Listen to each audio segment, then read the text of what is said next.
From Mothman and Nessie to the spirit that haunts your home, welcome to Bob After Dark, a podcast about legends, lore, and the supernatural. So turn your lights down and your volume up and enjoy your trip to the shadows.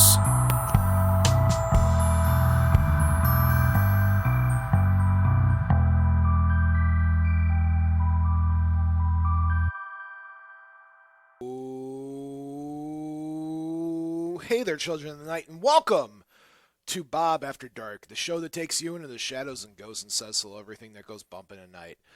I'm your host with the most, that enjoys toast, Bob, and alongside of me, as always, is my ever wonderful, ever vampiric, ever cape-wearing, and forever the baby face of Bob After Dark, my friend, my brother, my producer, Count Panek himself, freshly shaven baby face. I go back and forth with Bob. It grows pretty fast, though. A vampire, when they shave, it grows back pretty quickly. You and I suffer from the same thing. Grows back fast. Well, no, baby face without facial I hair. know, I don't like it either. I'm telling you, like, without my beard, You gotta have a little something there.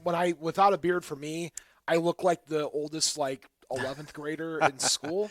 Yeah. Yeah, and I'll tell you, man, that's why I always have to have a beard. Yeah, it's a good protection right there. But, Bob, excited to be back here on, I guess we could say the Yule. Yeah, the veil is at its thinnest. The veil's thin still. Yule's last week. We celebrated Yule. Still thin, though. Yeah, it was last week we were supposed to have the episode, folks. You might be wondering, hey, what happened to the episode before that when we talked about the Inuit hag creature?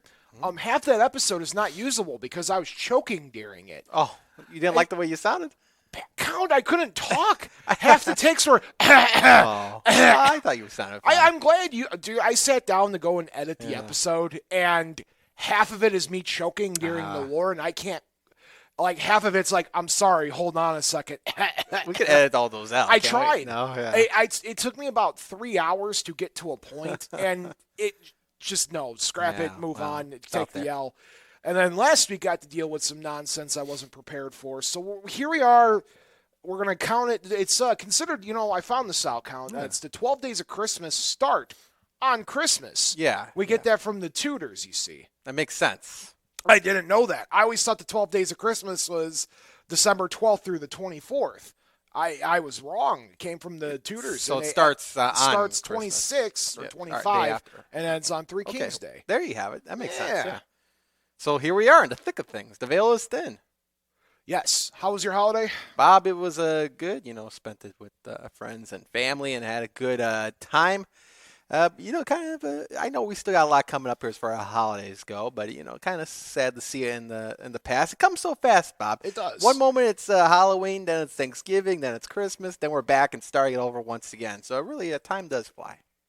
Absolutely. That's good. I'm glad to hear you had a good one. Yeah. How was yours, Bob? I'm not going to lie. It was definitely a holiday. Yeah. Just a lot of emotional stuff, man. First one without Dad. So we'll skip talking about Christmas. I got to see Ma, which was nice. I celebrated Yule. Yeah. Yeah, Yule was a great time. We had a candle ceremony. We were watching. Fun fact.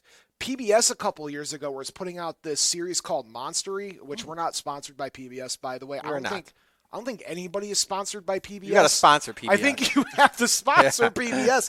But PBS did this. Viewers like you. Yeah, PBS did this show called Monsterly on YouTube, which was really fantastic.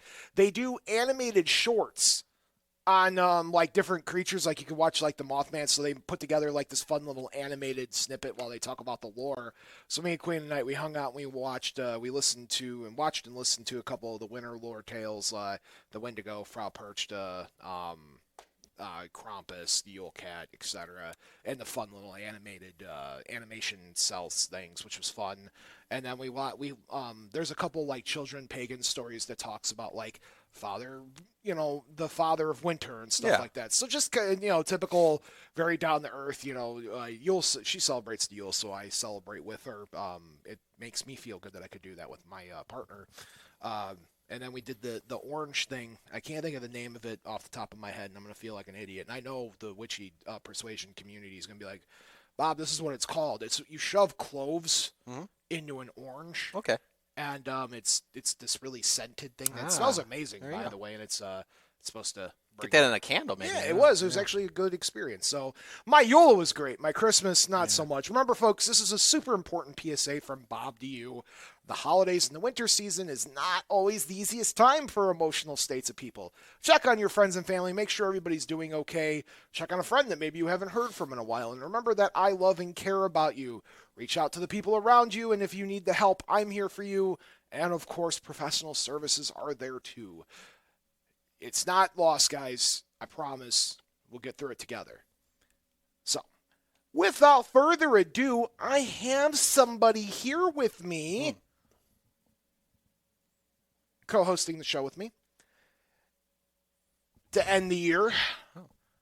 Steve. Wow. Oh, hey there, Bob. Oh, hey there. I don't have an introduction for you. It's just Steve's here. It's just Steve's here now, and that's pretty cool. How's Hawaii? Hawaii was great. Had a great match for Oos Wrestling down in Hawaii on the 22nd. Place treats me great. If you get a chance, go check their stuff out on YouTube. Oos Wrestling's amazing. But had a great trip. It was nice to escape this weather for a little bit, Bob, and enjoy a tropical island in the middle of a Chicago December. Yeah. So you went from one extreme to the next because you went from paradise to literally polar vortex in one day. This is not a joke. I literally, within 24 hours, I was on a beach sipping Mai Tais with my feet in the sand.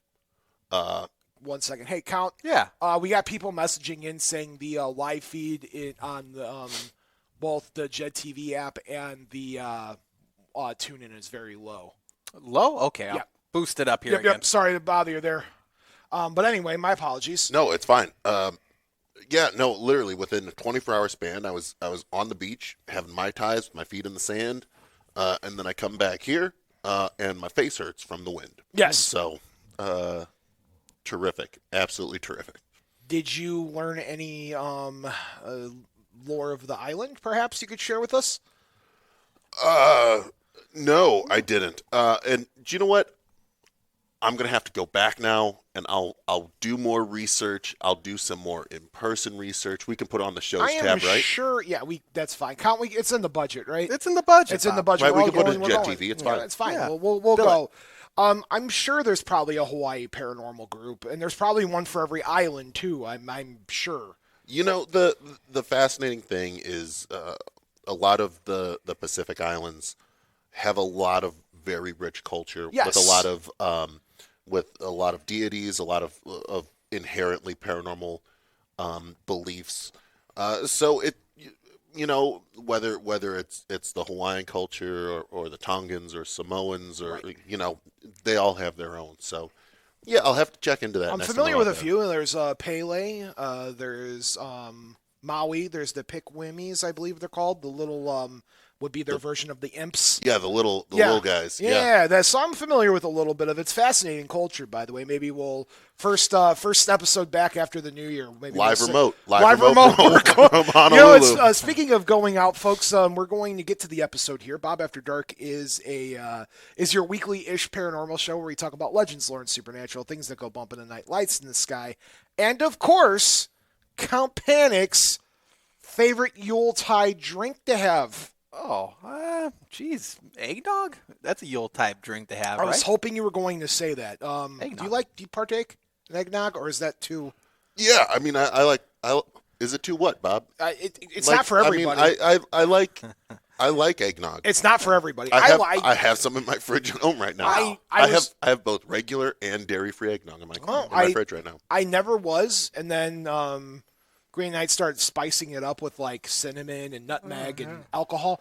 There it is. You need that. You get some brandy. Fun fact: you put brandy in eggnog. Jazzes it up a little. It jazzes it up, and it's not for everybody. It's the brandy. No, brandy is not for everybody either. Remember, Bob After Dark, we support 21 and over drinking. Drink responsibly. Responsible nog drinking. Yes. That's good. So it's the holidays. Yeah. So. Before last time we saw you wasn't this episode, was the last episode, but I laid down a gauntlet and I let Count pick the last episode of the year. This is the Panik's Pick episode. First time in Bob After Dark history. Count Panek got to pick a topic of the episode, which we'll get to a little later, but are you excited to... I'm very excited. You know, I picked this, and I think everybody knew I was going for it. But, yeah, let's get we'll dig deep into it. So my last news article is going to relate to the lore of the week. Okay. Some people will know it, but we'll get to it. So we usually break the show up into two parts. First part, we talk about the weird, spooky news of the week. That is where you, the fans, or me, Bob, go scouring the internet for weird news articles that relate to anything paranormal, anything like extraterrestrial sightings or cryptid sightings that are making it in the major media, advances in science that are borderlining on science fiction, just, the weird and the paranormal in news. And as per usual, my co-host didn't come prepared. So I had to give him a news article. Yeah. 5 minutes ago. and Bob, you can clearly see I am researching it as we speak. Yeah, I'm surprised you didn't hear about this because it was, folks, I did have like 3 or 4 people message me during the sighting, and I thought it was fascinating. I'll let you read it. You go on ahead. Steve did a bunch of research for this, guys. I did. I was in Hawaii, and Bob was like, "I need you on the show," and I was like, "Of course you do." And I was like, "That's exactly how that happened too." I flew him home.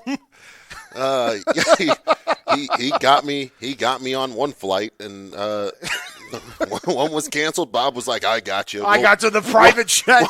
We'll put this on the Bob After Dark dime, and I was like, "Okay, that's amazing. They got you a credit card." So this one is from beautiful Las Vegas, Nevada. There was a sighting of a UFO over a nightclub. A nightclub. Over a nightclub. It's a nightclub. It's a nightclub. It's a nightclub. It's a nightclub. It is definitely a nightclub. You could say the name of the nightclub. Outside of Sapphire's nightclub. Oh. Yes, remember we're a PG family-friendly show. The nightclub. The nightclub on Sammy Davis Jr. Drive. And there was a sighting. There's videos out there. I've watched many a video from Sapphire relating to this topic. And on Friday, December 23rd, there were several bright lights that were seen in the clouds. There were stationary lights, and the club itself had spotlights that they used for promotion. Sure. But there were several stationary lights within the clouds over Sapphires. Yes. Better get residuals from Sapphire.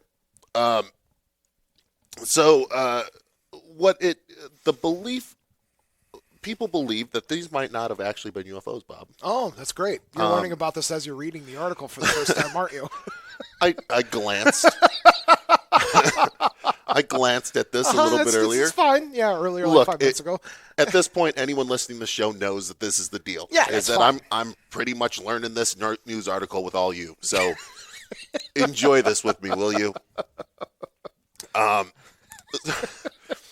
So that night it was cool with low clouds, cooler than usual for a Las Vegas night. The belief, according to one of the meteorologists at the National Weather Service in Las Vegas, is that they were light pillars. Light pillars. Yes. For the uninformed, what is a light pillar, Steve? It's a pillar of light, Bob.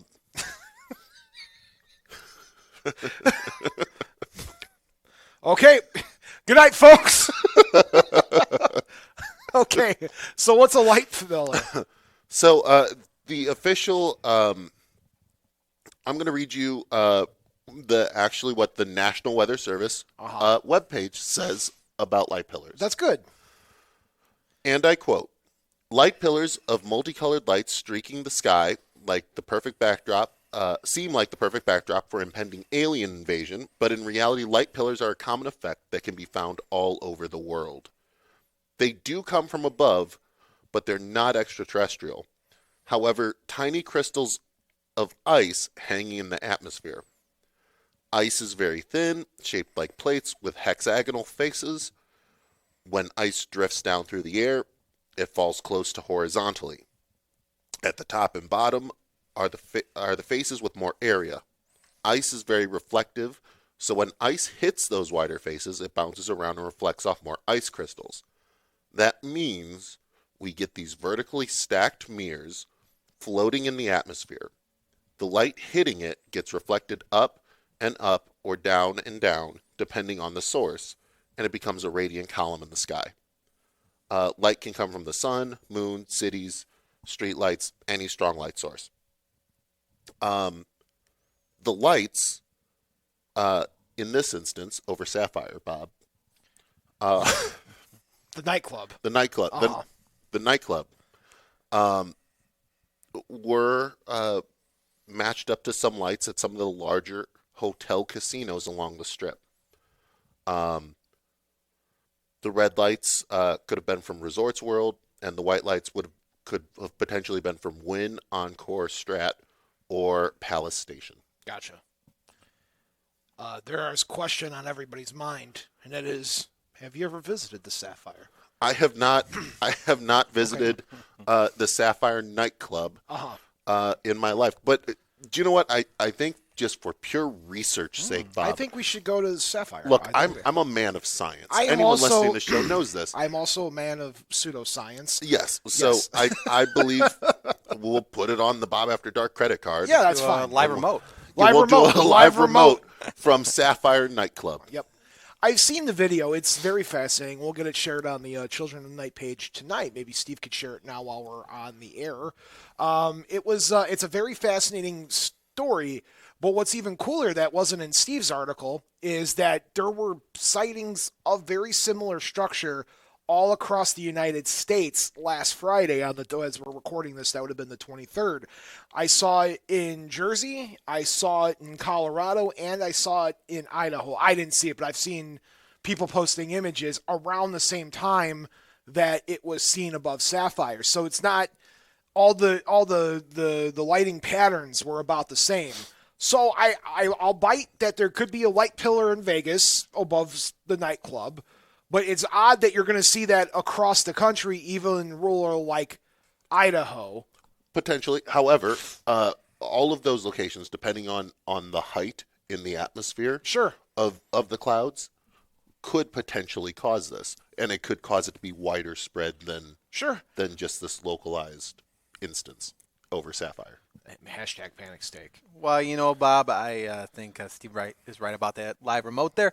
But again, it's around a place where there's many lights, there's lots of things reflecting off one another. There's a little more research I feel that has to go behind it to really prove this was authentic here, Bob. But the fact that there's just too many variables right now. The truth is out there. Truth is out there, though. Yes. I want to believe. We want to believe. Do you want to believe? In Sapphire, absolutely. If Sapphire Nightclub, if you're listening to this, I have never wanted a sponsorship more than this very moment from Sapphire Nightclub. Bob After Dark is sponsored by Sapphire Nightclub. We'll take it. Count's not even complaining. That's the boss. Jed will be coming in. Oh, why are we getting letters from? I'm going to be tweeting them literally right now. That's if they have a Twitter. All right, they absolutely do. Oh boy, howdy. All right, let's move on to my story then, and I got a very fancy one. If there is one thing on the show that we don't talk about enough, and I feel like I want to do it. We did an episode back in the radio days before podcasting in the dark ages of Bob After Dark. We did a time travel episode, and you came dressed as Marty McFly, if you remember, because you were on the episode for that one. Yeah, I got here late. You got here late, which was early, but it was late. No, I was here late. I got stuck in traffic. I got stuck in traffic on the way here. I didn't get here until halfway through the show, Bob. This was a long time ago. Marty McFly was here. You were dressed as Marty McFly. No. Okay. I was late. Anyway, you can check the tape on that. That's an old tape. We don't have records of that. We might. There's certain episodes from the Dark Ages I don't want resurrected. Johnny Appleseed. Oh, no. Fun fact, folks. I did an episode about Johnny Appleseed thinking I was going to pull out some paranormal stories of Johnny Appleseed fighting like cryptids in Appalachia. No, in fact, he was kind of a jerk. Anyway, those were the days, Bob.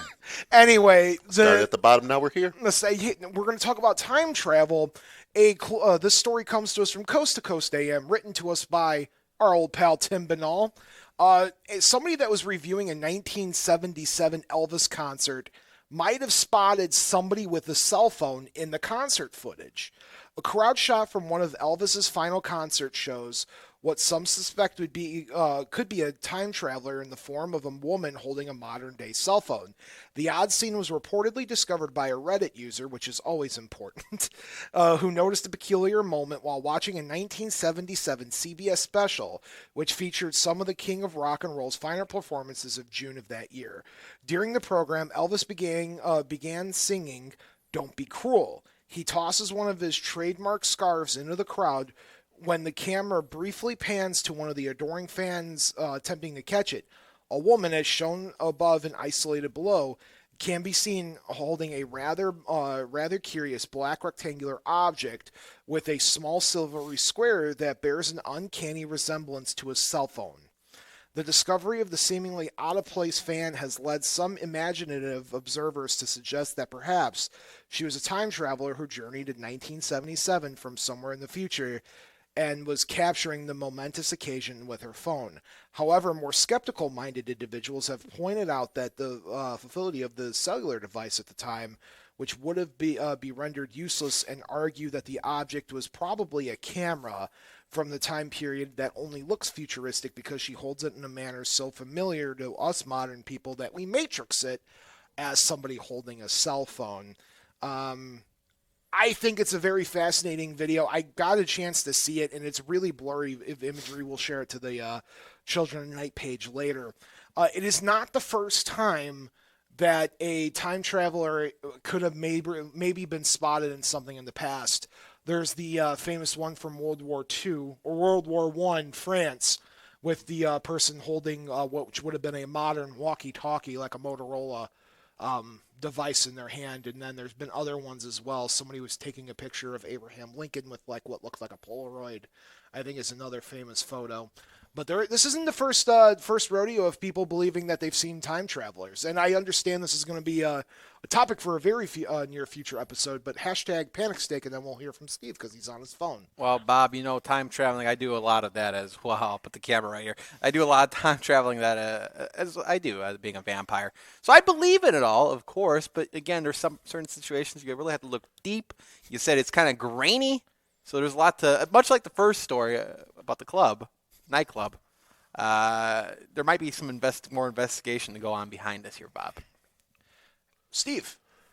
Look, if I had a time machine, 1973 would not be where I would be using the time machine to go. I mean, there's a hypothetical there of what we would actually cover, but what's your take on it? Because you've seen anybody that studies anomalies in the world have probably seen these photos of alleged time travelers. Of the alleged time travelers. Yeah, and a lot of them are easily explained if you understand what some of the technology of the day actually was. Yeah.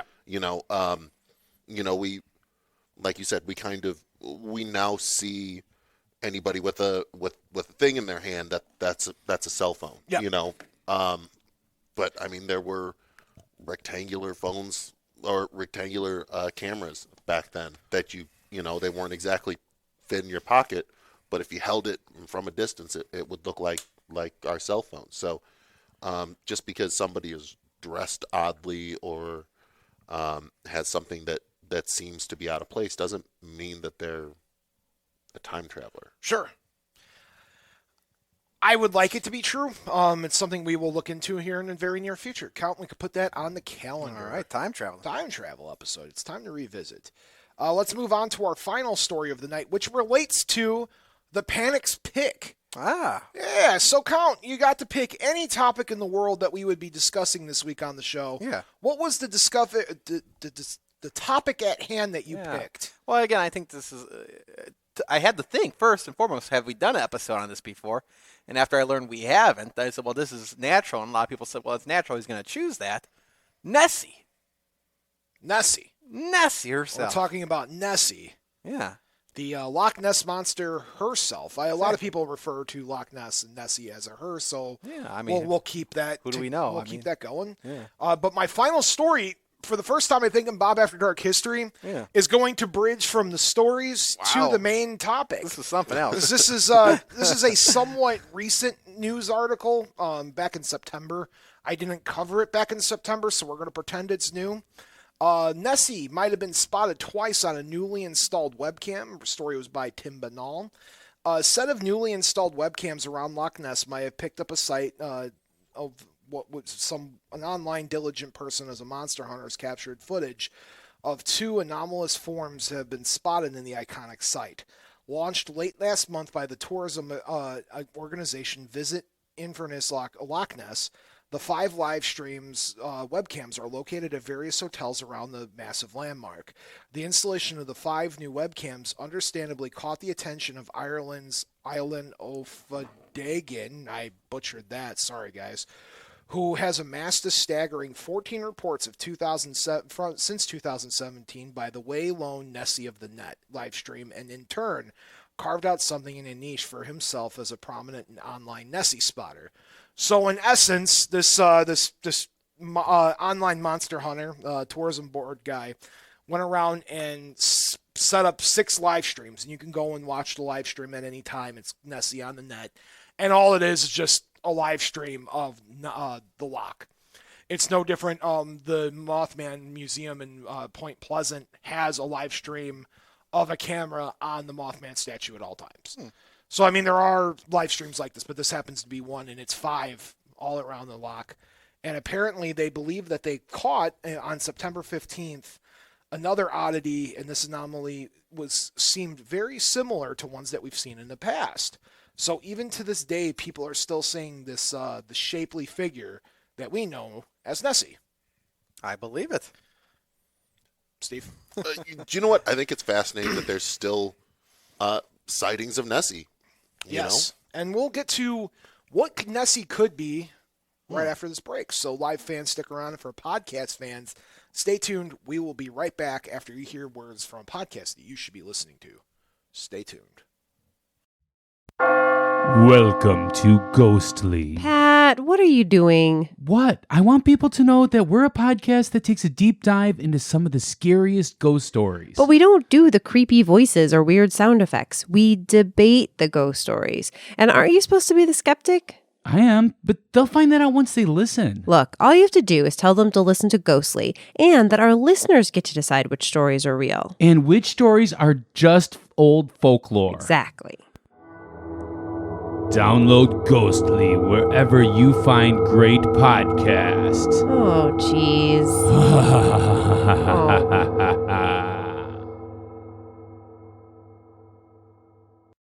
And we're back. Oh, hey there, Count. Oh, hey there, Bob. What'd you do during break? Bob, you wouldn't believe it. What'd you do? I time traveled a little bit. Where'd you go? I went to go see... when did you go? Well, I went all the way back to Scotland, centuries ago. Centuries ago. Yes, to find Nessie. But didn't find her there, but I feel like tonight we will find her. I took up bagpipes. Bagpipes? Yeah, I took for up Nessie? Yeah, we figured I'd keep with the Scotland theme, and I took up bagpipes over the break. And how are you? I'm doing okay. I could play Amazing Grace. Oh, that's all you need to know. That's all you need to know. Steve, what'd you do during break? I caught a flight to Sapphires. Wow. Time travel back Did you have to a good Sapphires. time? Yeah, it was great. Would you say great. that It's a couple time zones away, so I mean that's would like you say time travel. Sapphire keeps disco alive? There is absolutely a disco inferno going on at Sapphire. I'm glad you had a good time. So as we spoke about before the break, ladies and gentlemen, and boys and girls, and anybody of any, whatever you're going to identify yourself as, we are talking about Panek's pick, and it is all about Nessie in Loch Ness. I would argue Nessie is top 3 most popular cryptids of all time. I would argue that her popularity, and I'm going to refer to Nessie as a her only because that's what I think my brain's been trained to think that Nessie is a her. I'm not sure what the actual gender is, but for argument's sake, we're just going to say her. But I would argue that top 3 between Sasquatch, which I would say Sasquatch will always be the most popular cryptid of all time. I think you guys could probably agree with me on that one, right? Yeah, Yeah. easy. I would say the popularity of Nessie goes back and forth with, I would say, Mothman over the maybe past 10 years. There has been a large Mothman resurgence. I know. It's a very popular thing. You could buy Mothman merch at Hot Topic these days, which is kind of fascinating. And I know I bought a patch from there of Mothman. So, I mean, there is I would say the Mothman's popularity has grown over the past 10 years, where Nessie's maybe declined a little bit, but there's no way. Like, you talk to anybody, people know the name the Loch Ness Monster. Legendary. Very legendary. Same with Bigfoot. It is one of the most iconic, the original imagery. You see that on many things growing up as a kid, and you see it even on major news networks. It's not something that just sits on Unsolved Mysteries. You know what I mean? Right. What's your take on the... We'll get into it, but your Loch Ness Monster, generalization take before we start. Yeah, I mean, I think it's one of the most, like you said, it's one of the most well-known cryptids out there.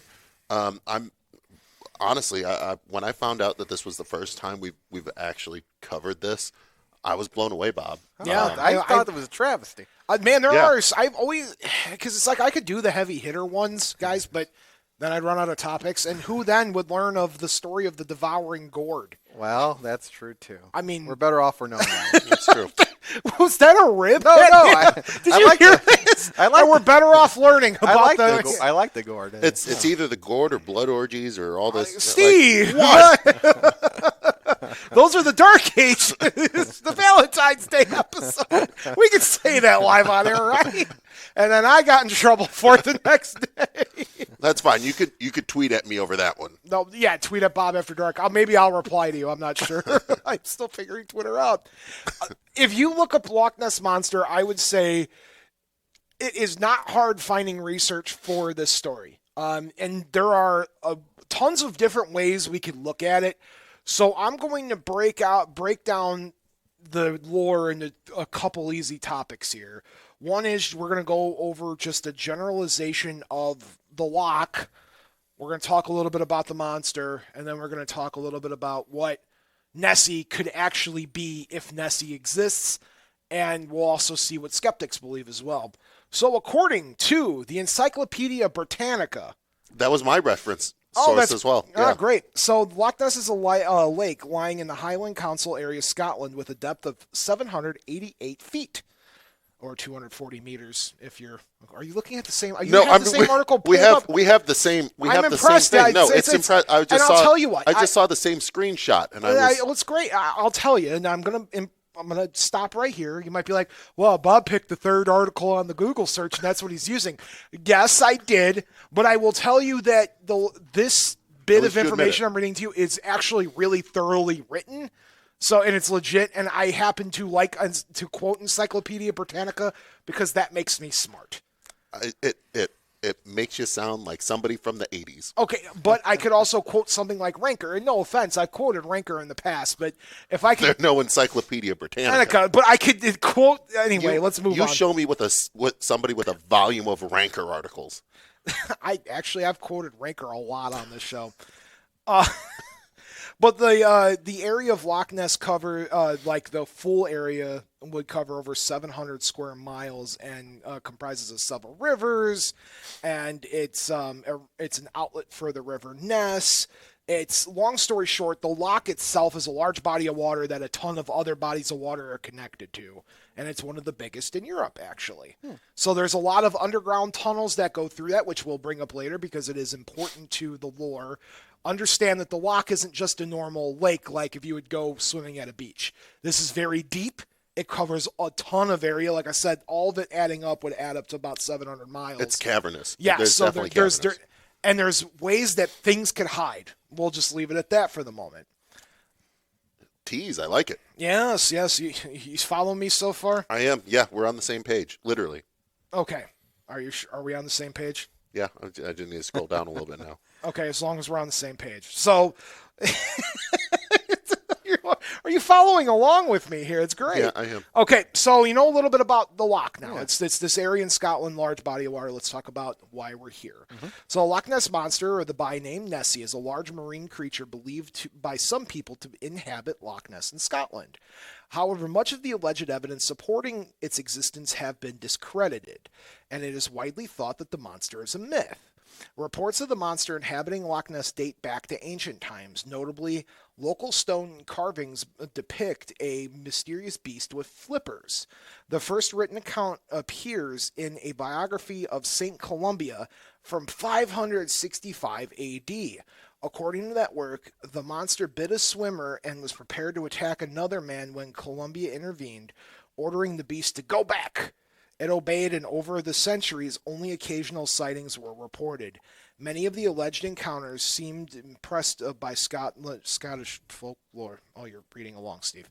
Which about the mythic. Are you okay? Mythical water creatures. You're scaring me. I'm reading along. In 1933, the Loch Ness Monster's legend began to grow. At the time, a road adjacent to Loch Ness was finished, offering an unobstructed view of the lake for the first time. In April, a couple saw an enormous animal which they compared to a dragon or prehistoric monster after it's crossed their car's path, and then it disappeared in the water. The incident was reported to a Scottish newspaper, and numerous sightings followed. In December 1933, the Daily Mail commissioned Marmaduke Wetherell, which is one heck of a name, of a big game hunter. And I will point out that if I'm hiring a big game hunter, I'm hiring somebody named Marmaduke Wetherall. that is somebody that's going to go hunt like monsters. That was a man who was born to do that job, a big game hunter. To locate the sea serpent along lake shores, he found rather large footprints that he believed belonged to something very powerful, but a soft-footed animal, and he kind of depicted the creature, he argued, at about 20 feet or 6 meters if you're across the pond long. However, upon closer inspection, zoologists at the Natural History Museum determined that the tracks were identical and made with an umbrella stand or an ashtray that had a hippopotamus leg as a base. Wetherall's role in the hoax was unclear. Now listen, you could discredit a lot of people in this world. You could discredit the aliens guy on Ancient Aliens, or even like, I don't know, fill in the blank, any paranormal expert, Zach Baggins. But do not come after Marmaduke Wetherall's throat, man. Don't do it. This ghost is coming back. If there's one person who's coming back as a ghost, it's Marmaduke.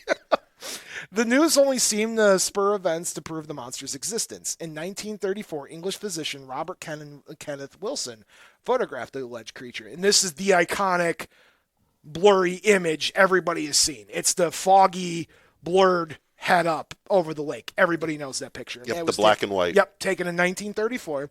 And the iconic image is known as Surgeon's photograph, appeared to show the monster's small head and neck. The Daily Mail printed the photograph, sparking an international sensation. Many speculated that the creature could be a Plesiosaur, a marine reptile that went extinct about 65.5 million years ago. Did I pronounce that name of that dinosaur correctly? You did not. It's Plesiosaur. Plesiosaur. You could tell that I studied. This is why I had you on the episode. Yeah. The Plesiosaur. It sounds Because like there's scientific names. Yeah, the Plesiosaur. It sounds like they hung out at the Sapphire.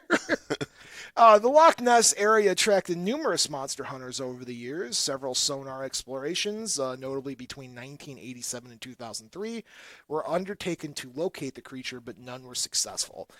In addition, numerous photographs allegedly show the beast, but more were discredited as fakes or as depicting other animals or objects. Notably, in 1994, it was revealed that Wilson's photograph was a hoax. Spearheaded by a revenge-seeking Wetherall, the monster was actually a plastic and wooden head attached to a toy submarine. Marmaduke got his revenge. Yeah, he got his revenge all right. I'm still not discrediting our old boy Marmaduke. In 2018, researchers conducted a DNA survey of Loch Ness to determine what organisms live in the water. No signs of the Plesiosaur or other such large animals were found, though the results indicated the presence of numerous eels. This finding left the possibility that the monster is an oversized eel, which we'll talk about here in a moment. The one benefit of Nessie is that the concept of people hunting Nessie and going to the loch for the creature, it draws in about 80 million American dollars for like Scotland's economy every year, which I would say that's not a stick to shake at. It's pretty good. That's a good good amount. deal. Yeah. As long, remember, folks, this is a quick Ghoul Scout reference. If you're going out monster hunting in the loch, make sure you throw your garbage away in a proper receptacle. Don't pollute the lake, and please don't be a jerk to any local tourist or resort you might be staying at. Drink responsibly. Yeah, please don't feed the monsters. Then they'll start coming up to your boat and begging for food, and they'll become like geese. Yeah. Okay, so what was your take so far? You know, I'm a big fan of Marmaduke. I'm waiting for it. Come on, Steve. What? It's okay. I'm waiting. No, I'm saying I'm literally a fan of Marmaduke Wetherell. Oh, okay. I thought you were going to crack a joke about the dog. Yeah, I'm a big fan of Marmaduke. Do you think I'm that hacky, Bob? Stevie once did an episode about Davy Jones, and you came here and told me the biography of Davy Jones from the band The Monkees. Okay, in all fairness, you were never specific about what I needed to research. I came here with information on Davy Jones. How and often that does should Bob count. After Dark talk about the Monkees? About as often as they do Johnny Appleseed.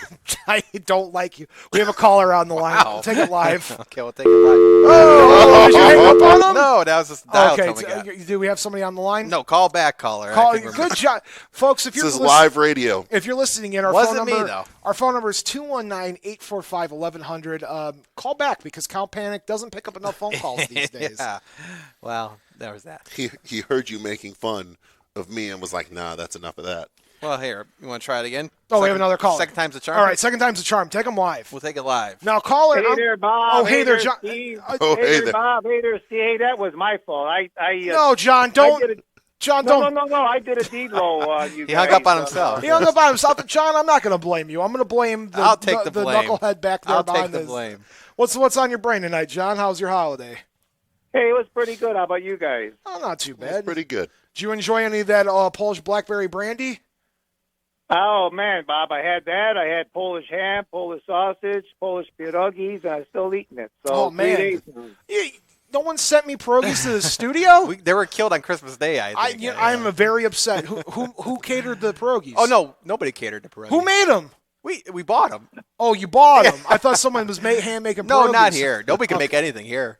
Hey, Bob, if you're looking for pierogies, I mean, you got the right guy over there to ask. I mean, I think We'll I gear think ya. he moonlights as a pierogi guy at night. I don't know. You'd have to ask. Something like that. We'll say I don't know right what to reveal his identity. Well, no, his identity has really been revealed already. But That's fair. how you been, Steve?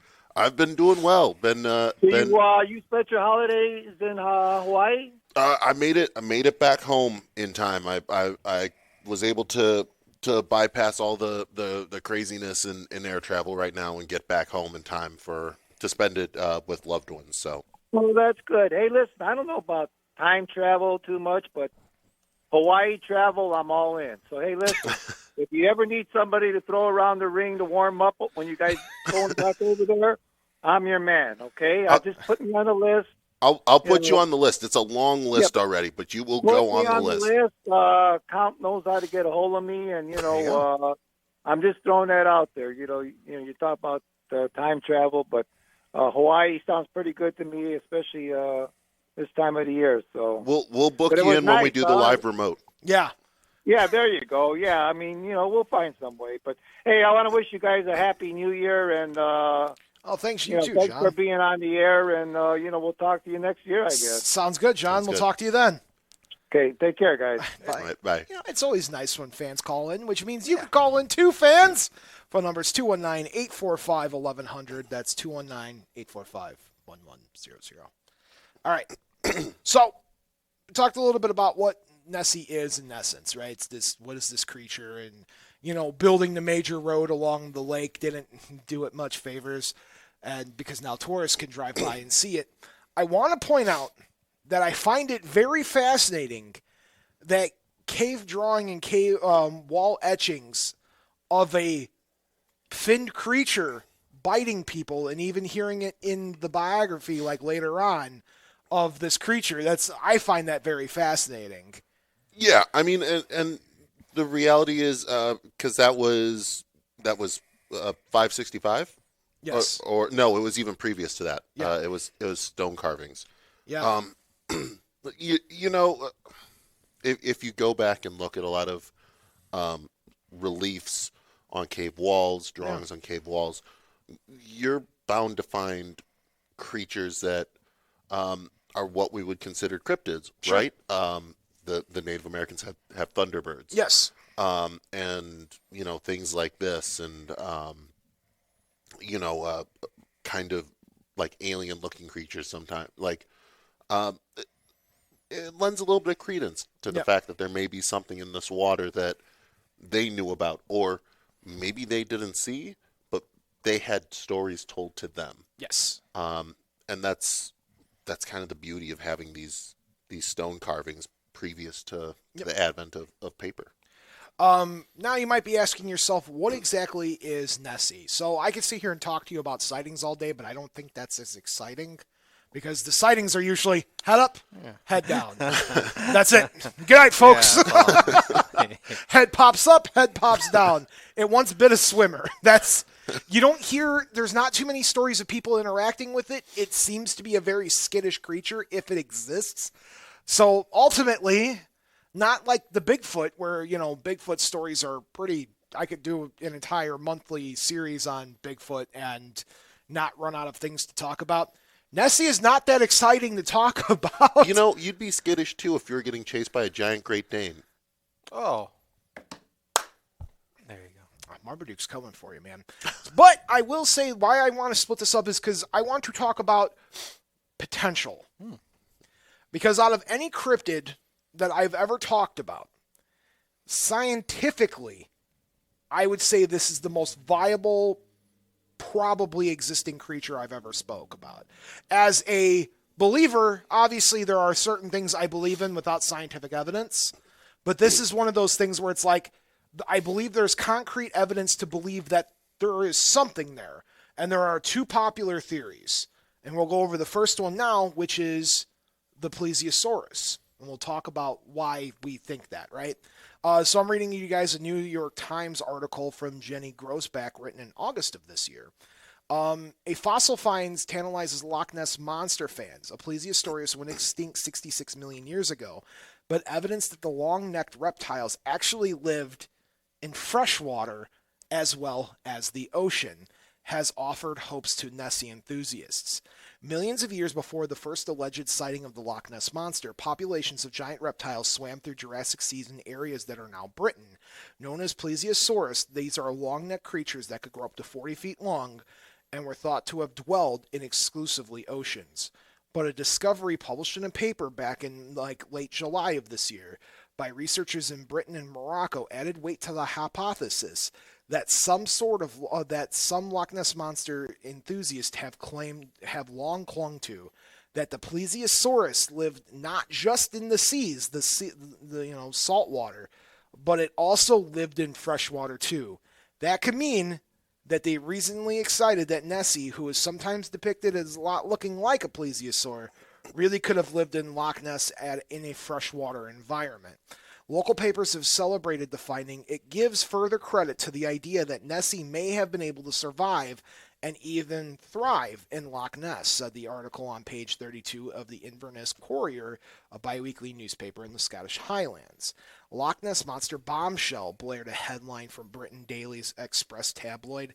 Existence of the Loch Ness monster is plausible, reads headlines in the Scotman, the Telegraph, and elsewhere, seizing on the phrase in the University of Bath's announcement of the study's findings. This is not the first study to find that Plesiosaurus lived in freshwater. This is a new study simply providing additional evidence for certain members of the group living in freshwater versus saltwater, said Dean Lameau, a paleontologist and visiting scientist at the University of Manchester. We've always known that it was possible, but now we're pretty positive that there were a certain group of Plesiosaurus that existed and lived in freshwater. But Nick Longrich, the lead author of the study, said his team had one of the stronger cases for it because they found fossils of 12 Plesiosaurus proof that it was not just one plesiosaur that wandered into the freshwater and then died there. The more plesiosaur fossils discovered in freshwater environments, the more this will further build to the picture to explain why plesiosaurs might be turning up in freshwater environments around the world, said Georgina Bunker, a student who co-authored the paper. Dr. Longrich, a paleontologist and evolutionary biologist at the University of Bath, said it's completely unexpected to find the fossil of a plesiosaur that lived 100 million years old. 100-million-year-old freshwater river system that is now in the Sahara. So this isn't only found in the loch, but they're also finding it in the Sahara in a freshwater river system. While on a research trip to Morocco, he was sifting through a box in the back room of a shop when he spotted a kind of chunky bone, which turned out to be the arm of a 5-foot-long baby plesiosaur. Dr. Longrich paid the customer no more than 200 Morocco currency, or about $20 American, after bargaining to bring down the price, and brought back the fossils for further study. Once we started looking, the plesiosaur turning up everywhere, he said. It reminds you that there's a lot more that we don't know than we do know about, prehistoric life. As the news of the study made headlines last week, some Nessie fans were hopeful. George Edwards, who was for years the skipper of a Loch Ness tourism boat called the Nessie Hunter, said that for him, the new study showed how creatures could adapt to survive in new environments, and that the world is still full of mysteries that we're still discovering. He was saying, take the Kolyanak, a bony fish that was thought to become extinct millions of years ago, was found in 1938 by a South African museum curator on a fishing trip. Lo and behold, they found them alive and kicking, Mr. Edwards said. Anything is possible. Mr. Edwards, remember the guy who drove the boat tours for the Nessie hunting process, said that he had seen unexplained creatures in Loch Ness plenty of times. There's got to be a family of them from what he had seen. The creatures have a long arched back, no fins, of somewhat reminiscent of the plesiosaur. But there is one detail that some Nessie lovers may have overlooked in their embrace of the plausibility that Nessie's existence. Plesiosauruses became extinct at the same time as dinosaurs did, right around 66 million years ago. Loch Ness was only formed about 10,000 years ago, and before it was just a block of ice. So they kind of poked a hole into what it is. There's a quote here from Steve Feltman, a full-time monster hunter who has once lived on the shores of Loch Ness for 3 decades, said the British-Moroccan study was interesting, but that it is irrelevant to his search. Ever since it became clear that the famous 1934 photo of Nessie was fake, he has stopped believing in Nessie was a plesiosaur. Plesiosaurs have to come up for air, so he figures he would have to see it 12 hours a day for that to be considered what he would say is a plesiosaur. Instead, he scans the water for giant fish that look like a boat turned upside down. I struggle to think any bona fide Nessie hunter that still believes that it's a plesiosaur, he said. The hunt has moved on from that. So this guy who lives in the loch and has studied it this entire time doesn't believe it's a plesiosaur, but a giant fish instead. What's your guys' take on the theory that Nessie is a plesiosaur? I'm going to start with you, Steve, because I'm going to ask Panek next. Sure. You'll get the Panek's take. Yeah. So I believe that there's some credence still to the fact that it could potentially be a plesiosaur. As you said, there's proof that they were in fresh water. Yes. The thing with that is they were mainly saltwater. Yes. They went into when it's believed that when plesiosaurs gave birth, they would give birth in estuaries. For those who didn't study what's an estuary. It's an area where for Count Panek, the river and the sea meets. Okay. It's more fresh water than it is salt water, but it's kind of a brackish mix. Yeah. The reason for that is the currents aren't as strong in estuaries, so they can give birth to their young in these estuaries, and it won't essentially snap the necks of the young plesiosaur. And then once they got used to that, then they could swim out into the open ocean. There's, to me, I mean, there's no reason that it couldn't have evolved over time. You know, we have the coelacanth, Yes. which was long thought to be extinct until found a few decades ago out on the shores of Australia and New Zealand. Yep. There was that. Remember, we talked about that bird last year Yeah. too, Count, that was I do thought remember. to be extinct. Yeah. So, Right. Yeah. So these creatures are crocodiles are literally prehistoric creatures. Yeah. Same with chickens. Yeah. So so it's not implausible. Like you said, with the air, there's nothing that says there aren't pockets of air within caverns deep within the loch. Yep. Do I think it's the most plausible explanation? No. But I think there's still potential that it could be a long lost herd of plesiosaurs. Yes. Because obviously you need multiple plesiosaurs in order to Life finds a way. keep the population up. Yep. Panic. Well, you know, he's more scientific than I'll put it there, but it makes sense to me, Bob. I mean, we're all kind of prehistoric when you take a look at us. I mean, we came from, you know, we're not going to get too much into that. But the dinosaurs, right, Bob? Nessie resembles a prehistoric dinosaur in a sense. I know we've never seen Nessie come on land, No. but what if? That could be a thing, so seems plausible. I am going to say that the concept that it was only formed 10,000 years ago and it was a block of ice, I think, yeah, I get that the topical layer could have been formed 10,000 years ago, but people have to understand that water will still exist. If I dig deep down enough, deep, I'm going to hit water at some point. And folks, the deeper you go into water, the warmer it gets because you're getting closer to the Earth's core. It might get cold topical, and it gets kind of cold, but once you're getting to that area, please back me up instead of No, me sounding. you're correct. So it is very possible that these things just became more subterranean because of like evolution of the world. You know, there's people hunting these things now, and they're hunting them to extinction or whatever ended up killing the dinosaurs. It's possible that they dove deeper and deeper and deeper and into these channels, and they exist.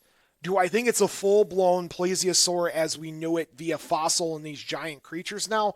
Probably not. It is very Agreed. possible that there's some evolutionary chain there that exists today. Again, to quote a great mathematician, mathematician, Dr. Ian Malcolm, he said, life finds a way. It's true. And He's a Jeff Gold. You guys, Jurassic Park. yeah, he turned himself into a fly once. Yeah, he did. And he also was in Invasion of the Body Snatchers. Yeah, he did a lot of stuff. Yeah, Jeff Goldblum. Yeah, good guy. Did you see the Nat Geo special he was on recently, Disney Plus? Yeah. It was really good. Anyway, Brilliant. moving on. Life finds a way. And do I think that life finds a way can apply to life as we know it? Yes. And I also use life finds a way in most of my cryptozoology studies of what these creatures are and how they're able to hide and how they're able to exist. And then I'll always go back to it. Yes, it's a fictional movie about dinosaurs. Jurassic Park wasn't based on a true story. But it's a quote that literally could be applied to anything because it makes perfect sense. If you are willed to survive in any harsh condition, you will figure it out in some sort of way if you are that bound and determined. However, there is another theory to what Nessie could be. And this seems to be pretty much this seems to be the most common theory currently amongst actual scientists and not pseudoscientists. This story comes to us from the BBC News. I quoted Encyclopedia Britannica, now the BBC. So you're classing this I'm joint up. culturing it up. And we're getting a fireplace soon. I'm going to sit there and smoke a pipe, and you're going to pour some bourbon. I mean, I'm all for that. Okay, so according to this article, this is back from 2019, but the theory still pretty holds deep. The creature behind the reported sightings of the fabled Loch Ness monster may be giant eels, according to scientists. Researchers from New Zealand have tried to catalog all living species in the loch by extracting DNA from water samples. Following analysis, the scientists have ruled out the presence of large animals said to be behind the reports of a monster. No evidence of a prehistoric marine reptile called a plesiosaur or a large fish such as a sturgeon were found. Catfishing suggestions that a wandering Greenland shark were behind the sightings but were also discredited. The aim of the research was not to find Nessie, but to improve the knowledge of what plants and animals live in Loch Ness, way down deep inside. European eels are along the creatures in the loch and whose DNA were picked up by the new research. Juvenile eels known as elvers, did you know that? I did not. Well, arrive in Scottish rivers and lochs after migrating more than 3,100 miles, or 5,000 kilometers. I'm impressed, BBC. You wrote it miles first and not your silly other system that, That the rest of the world uses? The metric system. The U.S. system is the... You're right. Using a base 10 system, who would do that? Who would make it easy? Oh, no. I got to figure out things in 12? In 12? 18? Can I get 18 in the 18th size wrench? Anyway. But anyway, migrated more than 3,100 miles from the Sargasso Sea near the Bahamas, where the animals spawn and lay eggs. Professor Neil Gemmell, a genealogist from the New Zealand's University of Otago, said, "People love a mystery. We've used science to add another chapter to the Loch Ness's mystique. We can't find any evidence of a creature that's remotely related to that in our environmental DNA sequence data. So sorry, I don't think a plesiosaur idea holds up to the base of the data that we have obtained." He added, "There's no shark DNA in Loch Ness based on our sampling. There's also no catfish DNA in Loch Ness based on our sampling. We can't find any evidence of a sturgeon either. There is a very significant amount of eel DNA, though. Eels are very plentiful in Loch Ness, and with eel DNA found at pretty much every location sampled, there are a lot of them. So are there giant eels? While our data doesn't reveal their size, but the sheer quantity of the material says that we can't discount the possibility that there could be a giant eel in Loch Ness. Therefore, we can't discount the possibility that what people are seeing or what they believe are seeing in the Loch Ness Monster is actually just a giant eel. DNA from humans, dogs, sheep, cattle, deer, badgers, rabbits, voles, and birds were also identified by researchers. So that's the current meta theory in the scientific community. Giant eel. Steve. I mean, it is more plausible than a plesiosaur. I mean, if we're being honest here. Okay. I think freshwater eels as is can get pretty large. To have essentially an unchecked population with no predation on them, no predators. Yeah. That makes them top of the food chain basically. Yep. And so there's nothing stopping them from just getting gigantic. Yeah. So, yeah, it sounds feasible, if not extremely plausible. Okay, so here's my my question to that professor, and I'm sure that professor is probably way more educated than me. No. Do we just have plesiosaur DNA lying around that we're testing waters with and being like, yeah, there's no plesiosaur DNA in this water? So I'm not extremely well versed with the DNA sampling of dinosaurs. However, you can make assumptions based off of if you have fossils, right? Yeah, but those are assumptions. Right. But saying that you have any kind of sequenced DNA of a dinosaur seems... You are making every believer out there grin ear to ear as they listen to this. They're like, yeah, Steve said it's possible it could be a plesiosaur. Well, Nessie's real, man. Do you know what? I'm not saying that. I'm definitely not saying it's a plesiosaur, but I am saying that it seems kind of, it doesn't seem right to just say, oh, well, we don't have DNA of it, and when you don't have the... That was a Simpsons joke. Indestructible. Count, what's your theory on the eels? The eels, that makes see, this is plausible too as well, Bob, because eels resemble, I think, Nessie. I mean, if you look at a current day animal out there, Bob, and you think about, well, what resembles Nessie, it's going to be an eel. There is one more theory. I'm sure there's a lot more theories, but there's one more theory that's laid out in this article that I find extremely fascinating from an actual Glasgow paleontologist. Ghost of Marmaduke. Yes. This paleontologist scientist that studied at like Oxford. Ghost of Marmaduke. The ghost of Marmaduke. That's the go-to theory. No, actually, this is fascinating. In the 30s, when that road was first built and people were seeing it as they were driving around, it's going to sound wild, but remember, this is from an actual scientist. Explanations for the monster offered in the past include it being swimming circus elephants. In his research of Nessie, Glasgow-based paleontologist Neil Clark found fairs and circuses were super common occurrences in the Inverness area, particularly in the 1930s. He said elephants may have been allowed to swim in the loch while traveling from carnival to carnival, and they would stop to give animals the rest. So this elephant, they could have been, the circus could have been in town. They had the elephant. They needed to take a break. And what better way than let the elephant kind of wander around and chill out is to throw them in the loch. And while a motorist is driving by, what is the last thing you think you're going to see in the water? An elephant trunk. Theory of what Nessie was. I can't believe I'm going to say this. That feels like the least plausible out of the three things we have talked about. So today. you're going to poke holes in this Glasgow-based paleontologist. You're poking holes in it. Yeah, I mean that. Look, that sounds like this Neil guy is a straight skeptic. By the way, hardcore. So here's, today we understand how carnivals work. We understand how circuses work, right? And we also understand how poorly they treat their animals.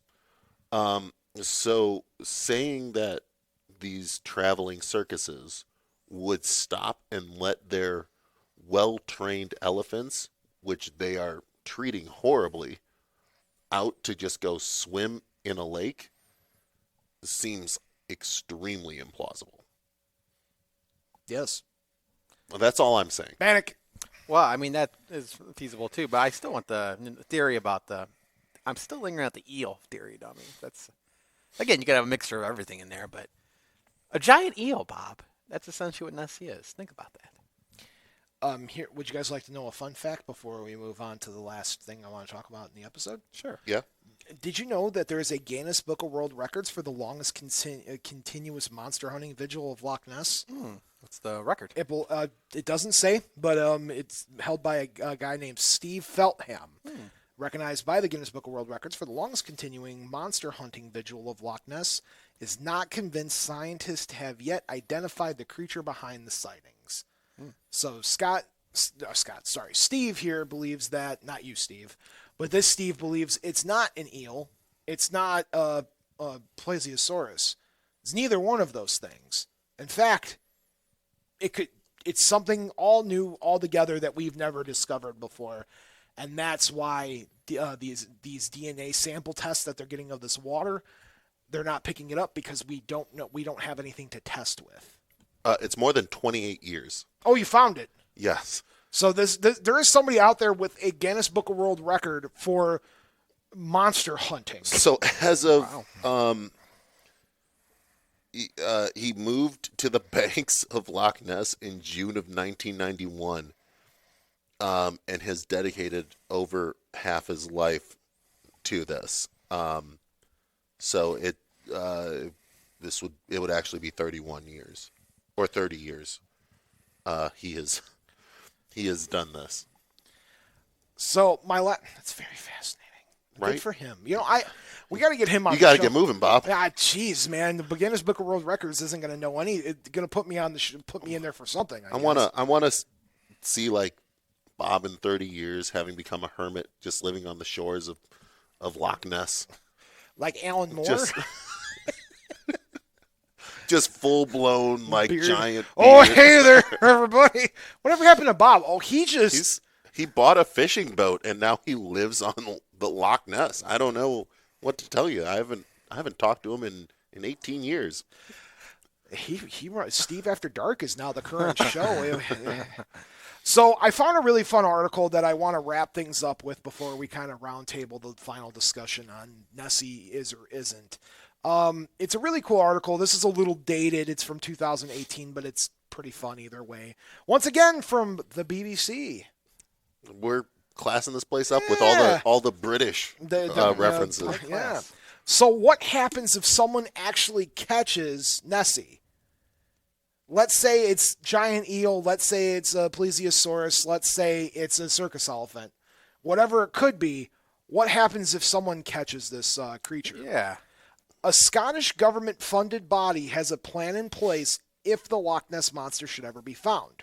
The SNH, or the Scottish Natural Heritage, prepared the partly serious, partly fun Code of Practice in 2001 amid a period of intense interest in Nessie. This year's interest has piqued scientists gathering DNA from the loch, which we just talked about a little bit ago, and Scotland's first minister saying that she believes that there is a monster in the loch. I don't know how much that minister of Scotland said that because they're bringing in $80 billion a year for tourism. I'm not doubting her, but I'm just saying. Anyway. Sometimes you got to say the right political things. Yes. If I was bringing in $80 billion, I would say yes to whatever you're telling me, right? Absolutely, there's a monster in this lake. The SNH said it would dust off the plan if Nessie has ever been discovered. The Code of Practice was drawn up to offer protection for new species found in the loch, including if a monster exists. It stipulates that a DNA sample should be taken from any new creature, and then it should be released back into the loch once the DNA is taken. The story of the monster can be traced back 1,500 years when Irish missionary St. Columba is said to have encountered the beast of the River Ness in 565 AD. Later in the 1930s, the Inverness Courier reported the first modern sighting of the Nessie. We talked about all this. But Nick Halfhide of the SNH, an organization that promotes Scottish wildlife and natural habitats, said the 17-year-old at the time Code of Practice remained relevant to this day. He said, there was a lot of activity on the loch at the time about Nessie, so partly serious and partly a bit of fun, we drew up a contingency plan about how we would help Nessie if she was ever found. People continue to be fascinated with the story of the Loch Ness Monster even to this day. Mr. Halflight said, some of the lessons we have learned then have been relevant when we have reintroduced species like sea eagles, and where we used when a couple years ago 4 new species were found in the sea west of the coast. The SNH officer added that the plan would be needed to be updated if Nessie was to be discovered today, and that the local communities and businesses along the shores of Loch Ness would need to be consulted. Last month, and this was back in 2018, remember, an international team of scientists gathered environmental DNA for Loch Ness for analysis, and that's when we talked a little bit about what they believe is going on there. There is a lot of different things going on here. They've put a ton of money into actual research of the loch just via the government and whatnot. There was a exploration of the loch called Operation Deep Scan. This was back in 1987. 1 million euros. It cost the science organizations to do a discovery of the loch. And then the project in 1987 consisted of 24 boats equipped with sonar, which basically traveled 23 miles the length of the loch, which is about 754 feet at its deepest point. Steve Feltham is recognized by the Guinness Book of World Records, as we talked about before. And he is on record saying this is a world-class mystery. If the story promotes tourism, then great. And that if it doesn't, I don't mind either. It will still be here watching and waiting to try to spot this animal. Well, good call on Scott for Steve. Keep calling him Scott. Steve for doing that. And it's cool. Even the Scottish government has a plan in place if somebody were to ever catch Nessie. That's fascinating. Yeah. We have a very similar thing here. Champy from Lake Champlain. Yeah. They put up a plaque in honor of the monster. It's something we didn't talk about here, but it's our version of the Loch Ness monster here in America.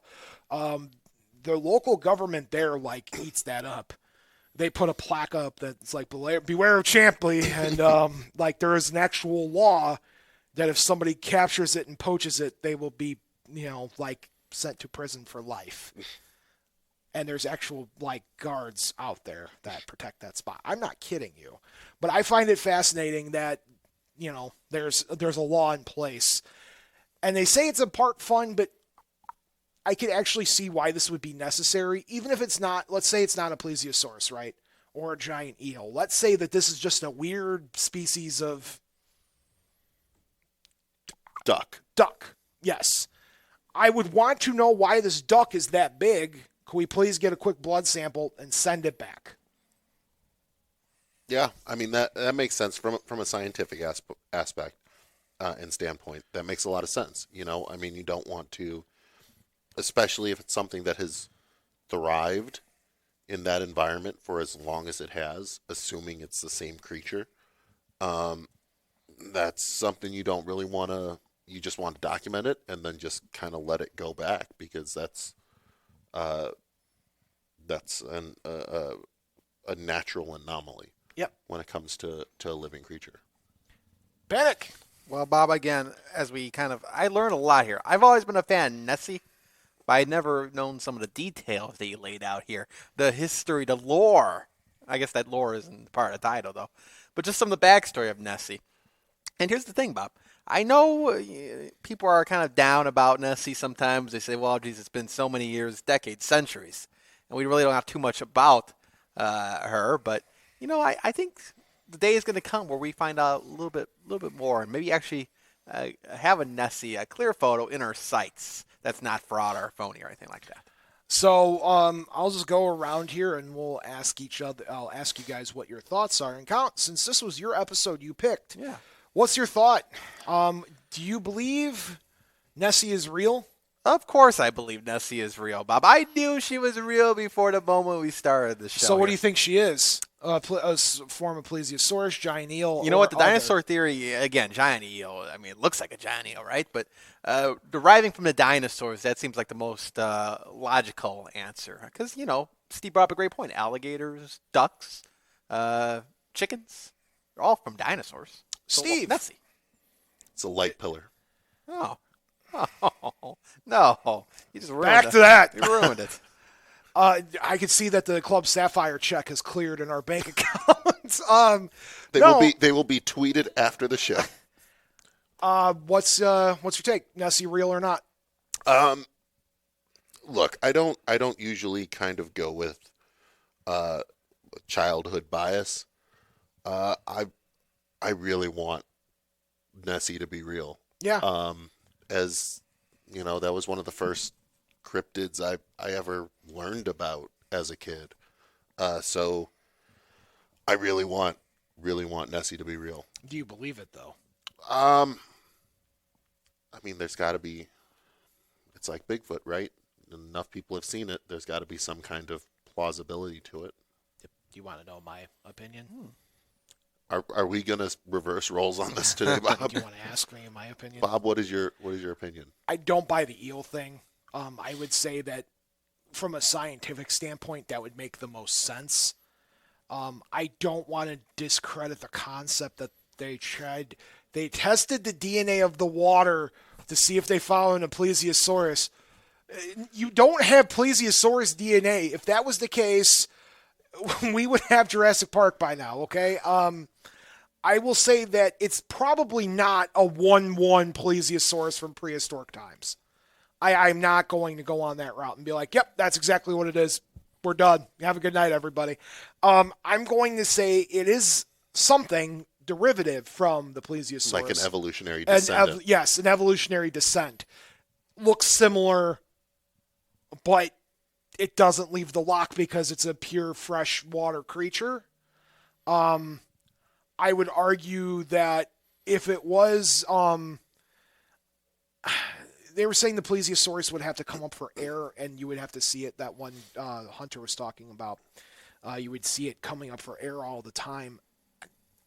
If you evolve that much, maybe you only need air a couple of times. Maybe there's something flying around that you picked up on that's going to taste good. I don't know. Yeah, I mean, it's almost 65 million years worth of evolution. Things happen. Things happen a lot. If you believe in the evolutionary chain of humans, we came from pond scum, and now here I am sitting down at a radio studio doing something all these many years later. The evolution of humans, if that's, if you want to talk about evolution, that's in that time frame. Humans evolved to this in that time frame, so it makes a lot of sense that there could be some kind of evolutionary descendant there. Absolutely. So I would say, and this is Bob the scientist. I'm putting my scientist cap on here. I rarely see this one. Now, I am not, if I talk about cryptids, and there's ones that I truly believe existed and ones that I'm like, it's a good story, but it's kind of hokey. Mothman, truly believe Mothman exists. Otherworldly entity. Beast of Bray Road, otherworldly entity, or something very ancient and very magical based. I would say, as the definition of a cryptid, which is a legitimate just animal creature, that's just something that we haven't discovered yet, Nessie is by far the probably closest thing I would say is the truth is out there. 100%. I believe there's some kind of Sasquatch out there. I don't know what it is. I believe there's something. Mothman, I believe that it's out there. But as far as if I sat down with a group of scientists, I'm not going to be like, hey, I believe in Mothman, and they're going to look at me like I'm crazy, like non-pseudoscientist. But to sit down and actually have an intelligent conversation with somebody who may dabble in pseudoscience but actually has a scientific background, this is something I would tell them. Be like, yeah, these are my beliefs, and I wouldn't feel like I'm being laughed at. Does that make sense? No, that makes perfect sense. I think for me, Bigfoot would be number one. Yeah. As my most plausible. Yep. And this would be a solid number two for me. Yeah. Because I like you said, I feel like there's enough evidence here that, I don't think it's a plesiosaur. I don't think it's a descendant of a plesiosaur. Okay. I think it would probably be more of an eel. Okay. But we didn't really get into it. Yep. But there's so many caves, and there's so many tunnels, and there's so many like underwater pathways that something like a giant eel could potentially hide in. Yeah, it was something I totally brought up at the beginning of the show and I didn't get back to. Yeah, it's okay. No, but there are, I said at the beginning of the show, there is a lot of caverns. The loch, there is a ton of freshwater areas that dump into the loch. It is a wide area, and there are caverns. There are, it is deep. The loch itself is extremely deep. You mean to tell me that there's not something that could crawl up and hide under a rock or in one of those caverns? Nobody sat down and underwater traveled throughout the entirety of the loch and every channel leading into it. Right. They haven't been mapped. No, they haven't. And heck, you talk to any oceanologist, they'll tell you right off, the ocean's the most undiscovered thing we have ever known. If you're going to find a new breed of wildlife, chances are it's going to be something aquatic. 100%. And there is no reason to believe that Nessie can't be an undiscovered aquatic animal, which would make her a cryptid. And that, my friends, is why cryptid zoology is not a pseudoscience sometimes. How about that? I mean, that's, we've you want to talk about cryptids that were believed to be fake and then found until last year there had never been a actual sighting of a giant squid. Yeah. And they finally saw a giant squid. Those were just thought to be sailors' tails. Yes. And they finally found one. 2021. Yeah. Finally found a giant squid. So the reality is that this is something that could be very plausible and very real. Long-time listeners in the show know, I'm the scientific one here. Yep. I'm the rational one. I think that there's some real feasibility to Nessie being real. Do you think the photo is fake? probably. Yeah. Do you think Marmaduke was a liar? I can't. Come on. Well, I've never met a Marmaduke that I haven't liked. So I'm gonna say no. I'm gonna say that Marmaduke wasn't a liar, but that picture wasn't real. Do you believe Marmaduke saw those footprints, or do you think that was made up? I believe Marmaduke saw the footprints. I believe he misidentified them. Okay, that's fair. Count. There you have it. Closing words. Bob, Nessie still remains at the top of the list. I'll admit Bigfoot is a clearer number one for society out there.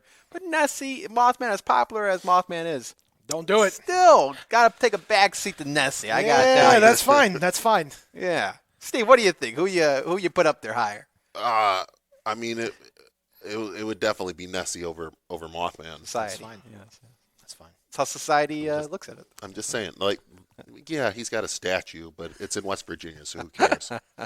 Oh, You know no. we have a big listener base in West Virginia. I am sorry. for Oh. all of you. That's fine. I'm gonna get my heat tonight on that one. I didn't. What Steve says does not reflect the Bob After Dark belief system. This wasn't planned. You can tweet me at Chicago Bear Hug if you don't like it. Don't tweet at Bob After Dark. I had nothing to do You with can that. tweet at Chicago Bear Hug if you don't like that. All right. Shameless plugs. Meek Work. Next week, I'll be at MagFest. I am speaking 2 times next week at MagFest. Thursday night, 9 p.m. at MagFest. That's Eastern. I will be speaking on there's 2 topics. One at 9 p.m. Thursday, 10 p.m. Friday. Thursday night's panel, I'm going to be talking about video game creepypastas. So the standard spooky stories basing on video games. And then I'm doing a brand new one that I think is super hokey but super fun at the same time. Because I had a ton of fans from MagFest be like, I really like when you talk about video game stuff. And I'm like, yeah, I know you do. I'm doing creepy Pokedex entries and creepy aspects of Pokemon. Okay. Yeah, so Where's MagFest at? that is in D.C. at National Harbor Okay. at the Gaylord. There you go. Yep. So I'll be there. MagFest. That's the second, probably the first biggest video gaming convention in the country. I'll be there. So you guys, if you see me there, I have some Bob After Dark swag. I don't have a ton, but I have some. And then I'll be at OhioCon after that. We'll talk about that later because I'll be speaking like 6 times. Well, I know not all your fans may be gamers, so they may not know if they're listening out that way. They may not know. Oh yeah, but no, MagFest video gaming and concert series convention. But yes. Steve, ProWrestlingTees.com/Chicago Bear Hug. Go on there for all of your Steve Michaels needs. If you go on there from now until the January 1st, Nope. use the code Bob After Dark. Nope. You get 15% off on your complete order. Not true. It is definitely true. Chicago true. Bear Hug, ProWrestlingTees.com/Chicago Bear Hug. That part's accurate. And go on there with your checkout code Bob After Dark. Receive 15% off on your total purchase. It's actually it's Count Panek, Wow. and that gets you 50. Wow. What a deal. Does it really? No.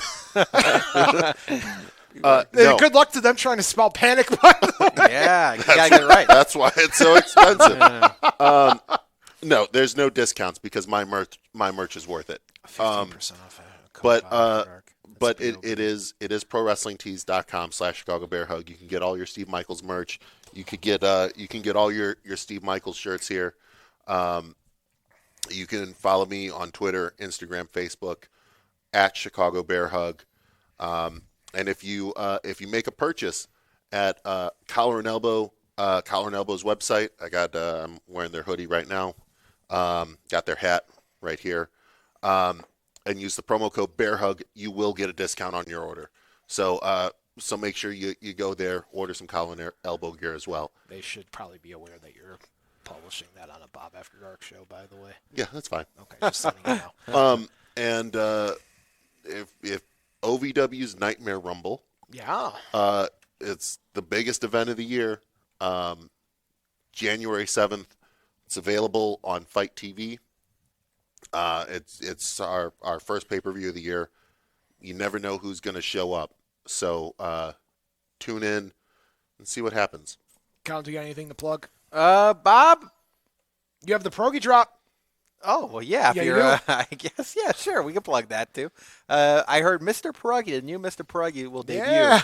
at the New Year's Eve Day Pierogi drop, counting down, leading off the countdown to midnight. Takes place in Whiting, Indiana, at the Knights of Columbus Hall there on 119th Street. They're going to be having festivities throughout the evening inside, but at midnight, the big thing happens where they go outside and you watch a giant illuminated pierogi drop from the sky at midnight, and Mr. Pierogi will be appearing there. Is it true you have to eat the old Mr. Pierogi's soul in order to get? That is Bob After Dark. That's lore, I think. That's yeah. Bob After Yeah. Dark. That's an exclusive. I don't. Did I just blow the secret on that? I think that's the secret right there, Steve. Do you have any closing words for the audience? Be good to each other, and we're going into a new year. Let's all try and leave the negativity behind us. Let's all try and live the best life we can.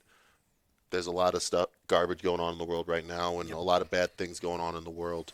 We may not be able to control that. We can control what we do. So treat each other and treat everybody like you want to be treated yourself. And I think we'll all have a really great year next year. Count Panek. Yes. Well, until next year, guys, I'll see you when I see you. I'll see you next year. See you next year. Yeah. And folks, remember to be kind to yourself. All of my fans out there in the world, I just want to wish you sweet dreams. Good night, Mom and Dad, wherever you are in the afterlife. I hope you're happy, comfortable, and eating good. From Grandma. Tiff, no matter where you are in the world, I just want to wish you the sweetest dreams of the mom. Good night, everybody else. And remember, the two most important rules of Bob After Dark are not all who wander are lost, and as above, so below. Until next time.